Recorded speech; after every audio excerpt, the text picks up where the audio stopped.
Assalamualaikum warahmatullahi wabarakatuh.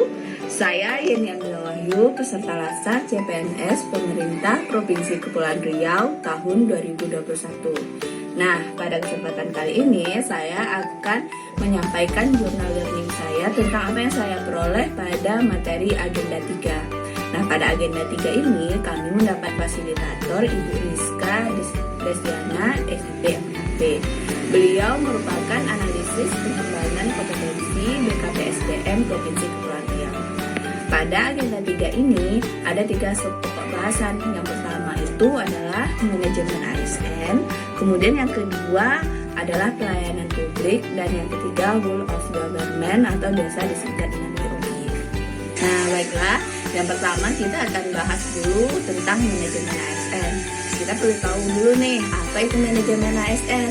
Manajemen ASN itu merupakan pengelolaan ASN untuk menghasilkan pegawai ASN yang profesional, memiliki nilai dasar, bebas dari intervensi partai politik, serta bersih dari praktek korupsi, kolusi, dan nepotisme.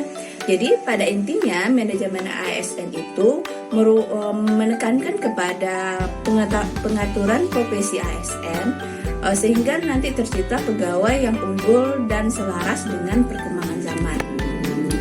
Untuk itu, pegawai ASN ini memiliki fungsi, yaitu fungsi pelaksana kebijakan publik, lalu yang kedua untuk fungsi pelayan publik, dan yang ketiga itu adalah sebagai perekat persatuan dan kesatuan bangsa. Pegawai ASN ini terdiri dari PNS atau pegawai negeri sipil dan P3K yaitu pegawai pemerintah dengan perjanjian kerja. Nah, sebagai pelaksana dalam kebijakan pemerintah, PNS ini juga memiliki beberapa hak. Di antara hak PNS itu yang pertama adalah gaji, tunjangan, dan fasilitas. Kemudian yang kedua adalah cuti. Kemudian yang ketiga jaminan pensiun dan jaminan hari tua.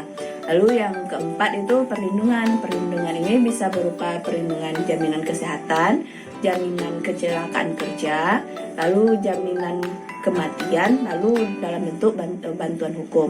Lalu yang kelima adalah pengembangan kompetensi. Lalu sementara P3K itu juga memiliki hak. Di antara hak P3K itu yang pertama adalah gaji dan tunjangan, lalu yang kedua cuti, yang ketiga adalah perlindungan. Perlindungan P3K ini berupa jaminan hari tua, kemudian jaminan kesehatan, jaminan kecelakaan kerja, jaminan kematian, dan bantuan hukum. Lalu yang keempat adalah pengembangan kompetensi.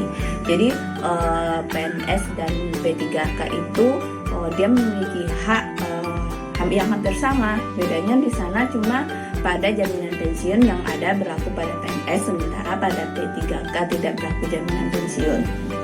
Nah, sesuai dengan azas proporsionalitas, kalau ada hak, tentu nanti juga ada kewajiban yang harus dijalankan oleh ASN, baik itu PNS dan P3K. Nah, kewajiban ASN yang tertuang dalam Undang-Undang ASN adalah yang pertama adalah setia dan taat pada Pancasila, Undang-Undang Dasar 1945, dan pemerintah yang sah. Itu jelas ya, sebagai aparatur sipil negara harus setia kepada negara Indonesia. Lalu yang kedua adalah menjaga persatuan dan kesatuan bangsa. Jadi kalau ASN tidak boleh memecah belah kesatuan bangsa ini. Lalu yang ketiga adalah melaksanakan kebijakan yang dirumuskan pejabat pemerintah yang berwenang. Salah satunya sebagai ASN berarti kita ikut mensukseskan kegiatan vaksinasi COVID-19 yang sedang dijalankan oleh pemerintah. Lalu yang keempat, mentaati ketentuan peraturan perundang-undangan. Lalu yang kelima, melaksanakan tugas kedinasan dengan penuh pengabdian, kejujuran, kesadaran, dan tanggung jawab. Jadi kita dalam melaksanakan tugas ASN itu harus benar-benar bertanggung jawab, tidak melaksanakan tugasnya dengan setengah hati seperti itu. Lalu yang terakhir adalah menunjukkan integritas dan keteladanan dalam sikap perilaku, ucapan, dan tindakan kepada setiap orang, baik itu dalam kedinasannya maupun dalam lingkungannya. Jadi sebagai ASN kita perlu menjadi contoh ini di dalam kehidupan sehari-hari ataupun di dalam kedinasan itu sudah tentu.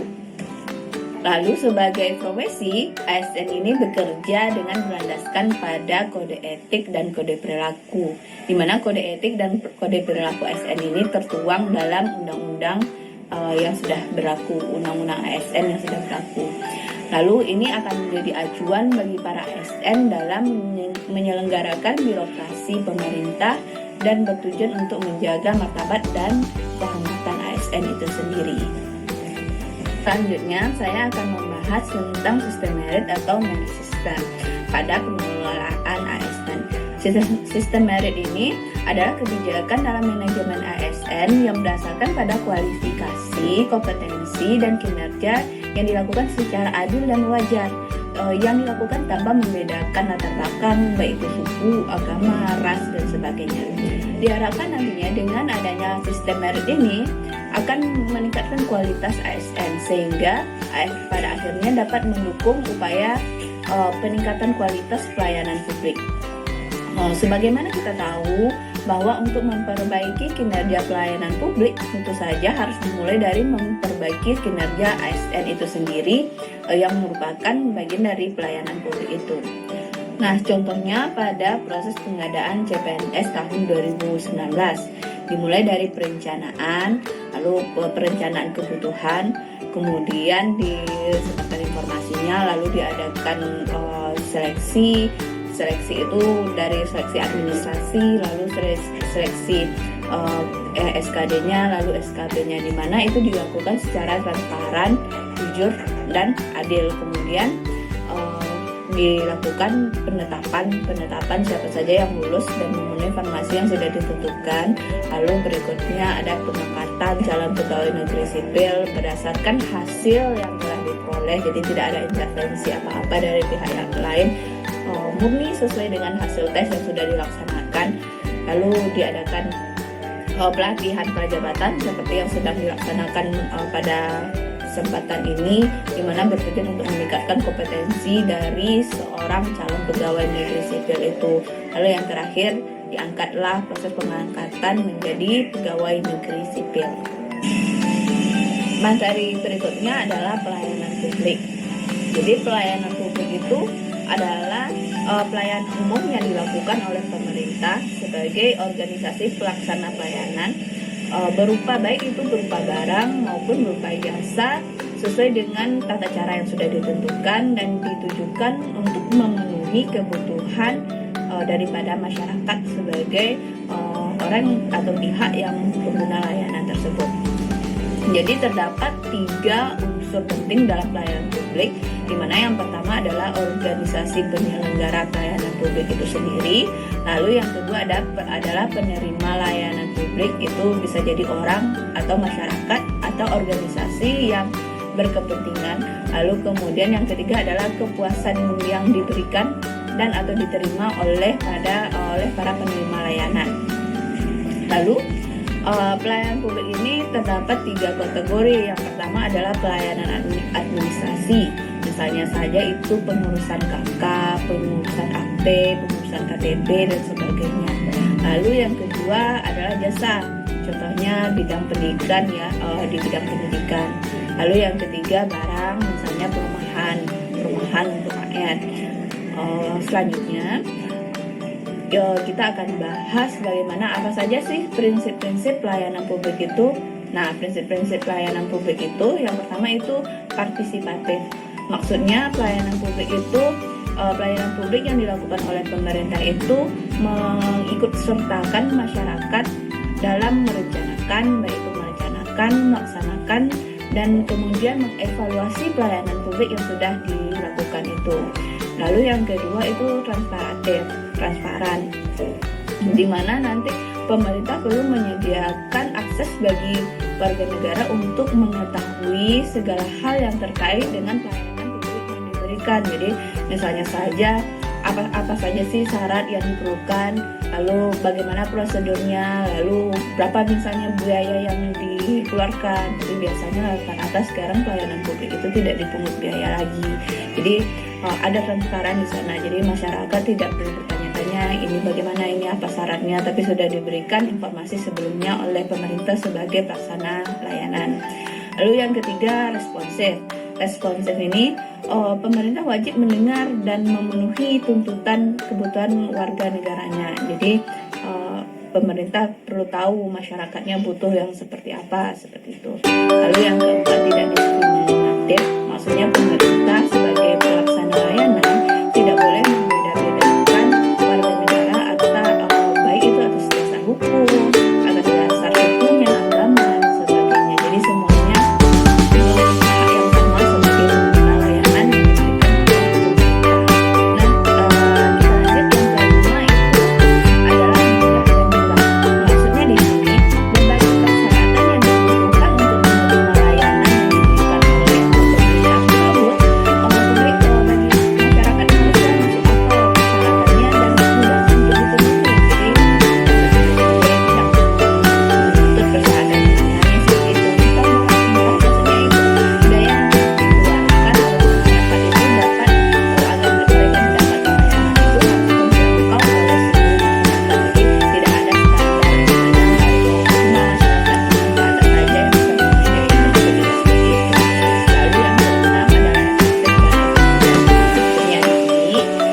Penyelenggaraan pelayanan publik harus mampu mewujudkan tujuan-tujuan yang hendak dicapai, dan cara mewujudkan tujuan tersebut dilakukan dengan prosedur yang sederhana. Lalu tenaga kerja yang digunakan itu sedikit dan biaya yang murah. Lalu yang kedua adalah aksesibel, yaitu artinya pelayanan publik dapat dijangkau dalam arti fisik. Kalau misalnya di jalan, tersedia layanan cepat, lalu terjangkau, tidak ada kendaraan publik, jadi masyarakat tidak perlu susah-susah untuk menjangkaunya, seperti itu. Lalu gampang ditemukan, jadi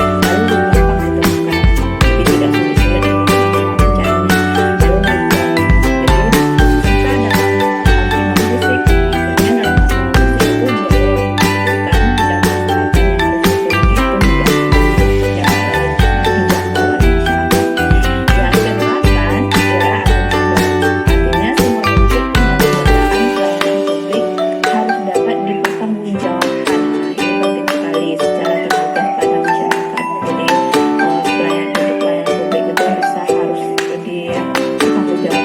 pentingnya.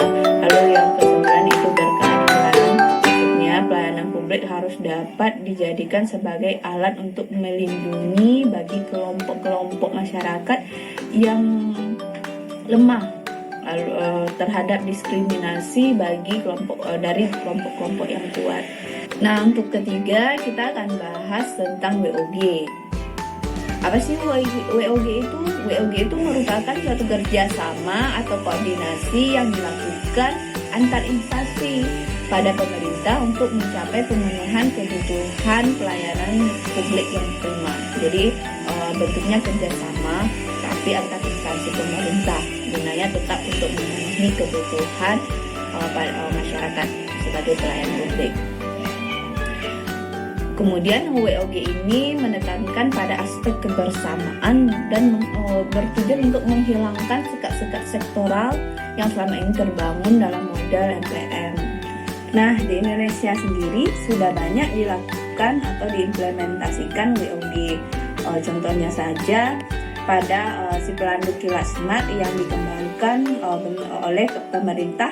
Lalu yang kedua ada si Cantik Call. Lalu yang ketiga ada BPJS yang merupakan bentuk dari e-government. Nah, sudah banyak inovasi yang dilakukan oleh pemerintah Indonesia dalam usaha untuk meningkatkan kualitas layanan yang diberikan kepada masyarakat. Tentunya ini butuh kerjasama kita semua agar tujuan dari pemerintah itu bisa terlaksana, yaitu memenuhi kebutuhan masyarakat. Itulah yang saya peroleh dari materi agenda 3. Terima kasih atas perhatiannya, semoga bermanfaat. Assalamualaikum warahmatullahi wabarakatuh.